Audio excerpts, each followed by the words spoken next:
CBN Campinas.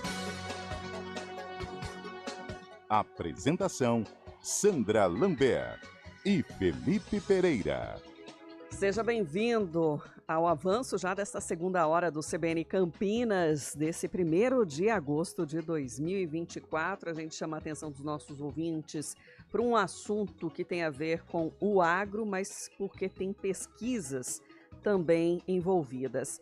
A gente fala do greening, aquela doença que ataca as árvores, né, de citricultura, ameaça a produção principalmente das laranjas, tanto aqui no Brasil quanto o mundo afora, lá na Flórida, né, nos Estados Unidos. É uma doença transmitida por uma bactéria, por meio de um inseto. No Brasil, tem mais de 77 milhões de árvores contaminadas que precisam ser exterminadas, né? O ideal é que antes da erradicação, né, desses pomares, o produtor rural pulverize com bioinseticidas, e a Embrapa também, em parceria com a Unicamp, desenvolveram uma nanoinseticida, né, um nanoinseticida para combater o greening, um produto então para melhorar o controle de pragas, minimizar impactos ambientais. E para explicar um pouco melhor sobre esse estudo, está com a gente a analista da Embrapa, coordenadora desse estudo, a Márcia Assalim. Seja bem-vinda, Márcia. Bom dia.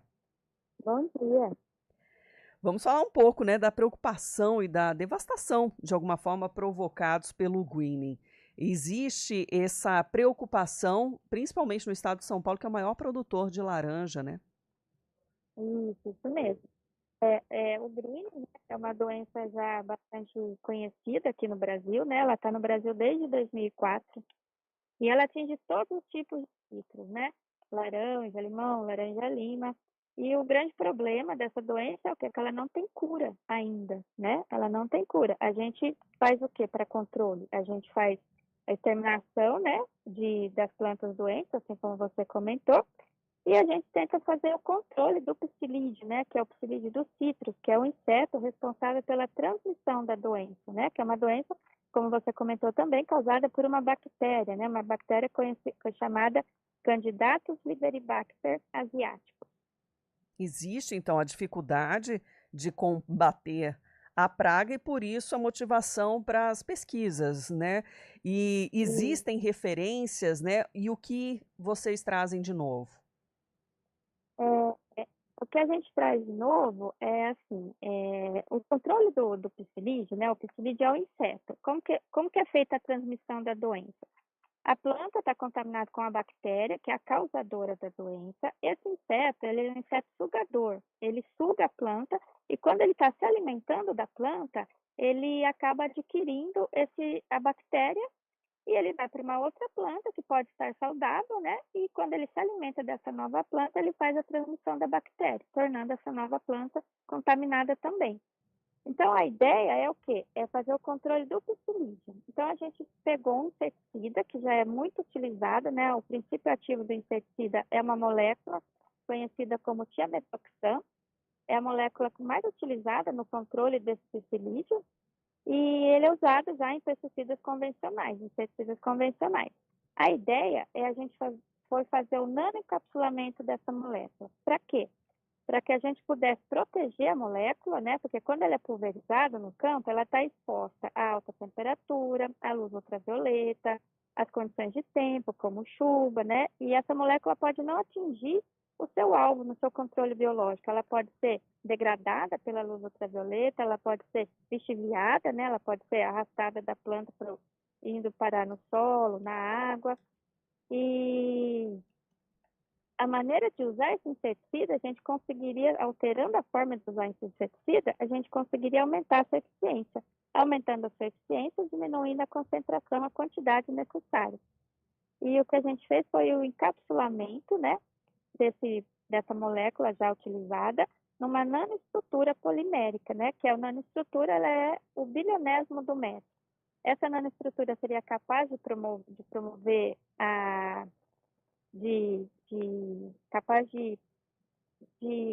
assim, como que eu vou dizer? Capaz de deixar essa molécula mais estável, né, no ambiente, que ela tivesse mais facilidade para a dispersão na planta e fosse menos suscetível às condições ambientais. A gente usou esse copolímero, né? Que é um copolímero conhecido como um poloxamer. E a gente fez toda a parte de caracterização desse nanopesticida, que foi determinar o seu tamanho, saber exatamente quanto dessa molécula inseticida tem dentro da nanoestrutura, e fizemos algumas avaliações biológicas também, né, para avaliação de qual a eficiência desse nanopesticida no controle do psilídeo. Isso feito em casa de vegetação, né, que são condições controladas. Ô, Márcia, então, para a gente poder tentar desenhar melhor para o nosso ouvinte, esse nano inseticida, ele seria melhor, ele é melhor porque ele pode, não digo entrar na fruta ou na planta, mas ele se absorve melhor e fica menos suscetível às mudanças de clima. Por exemplo, onda de calor, onda de frio, chuva torrencial. É mais ou menos isso? É mais ou menos isso. A gente consegue promover, assim, proteger essa molécula dessas condições, né? Então, lá, como assim, não precisa nem ser condições extremas, mas a exposição à luz ultravioleta, você pode levar à degradação dessa molécula ao longo do tempo. Então, a gente promove protege essa molécula e também ela fica mais viável assim, para a absorção da planta. Então, ela acaba sendo mais rapidamente absorvida pela planta, ficando menos tempo exposta às condições ambientais também. E quais foram os resultados, né, que vocês perceberam, então, com o uso dessa tecnologia? Os resultados principais que nós conseguimos foram dois principais em termos de eficiência, né? Primeiro, que ele tem uma eficiência mais rápida, ele consegue matar o psilídeo mais rapidamente do que o pesticida convencional, né? O seu equivalente convencional. Por quê? Porque como ele é mais rapidamente absorvível pela planta, o inseto se alimenta, né, rapidamente e acaba tendo a ação mais rápida.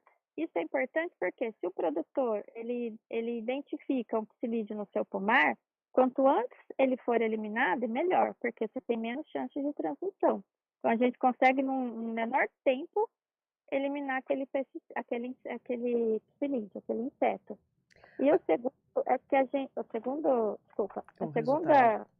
resultado quanto à eficiência foi que a gente consegue isso com metade da dose utilizada nos sistemas convencionais. Uhum. Então, isso pode já ser utilizado, depende de novas fases de teste. Qual que é o processo, Márcia? Não, ainda depende de muitas fases de teste, né? A gente fez aqui, a gente conseguiu, a gente obteve o nanoinseticida, caracterizou e fez as primeiras avaliações biológicas, né? Da sua eficiência biológica. Mas, assim, foram feitos em condições de casa de vegetação, né? São condições controladas, a gente tem que expandir isso para condições de campo. A gente tem que fazer avaliações do scale-up, que a gente fez isso em escalas pequenas, em escalas de laboratório. Então, tem muitas etapas envolvidas ainda, inclusive para avaliação, né, dos benefícios e do impacto que isso pode ter também, né? Porque não é porque a gente tem que saber de fato qual é o impacto que isso pode causar também no meio ambiente, né? Sim. Por ter tamanho de nanopartícula, né? De qualquer forma, é uma esperança, né, para os produtores diante do problema que já vem se arrastando ao longo dos últimos anos em relação ao greening, né? Isso, o que a gente tem que fazer é avaliar se os benefícios que a gente consegue vão superar os riscos e os impactos ambientais também, né? Uhum. E vocês estão, nesse estudo, numa parceria com a Unicamp, né? Qual que é a responsabilidade, né, do envolvimento das entidades? Esse estudo, né, é decorrente de um projeto FAPESP, né, da Fundação de Amparo à Pesquisa do Estado de São Paulo.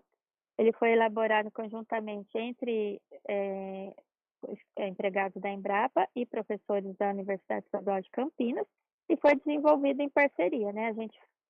E foram divididas as partes, porque a nanotecnologia é multidisciplinar, né?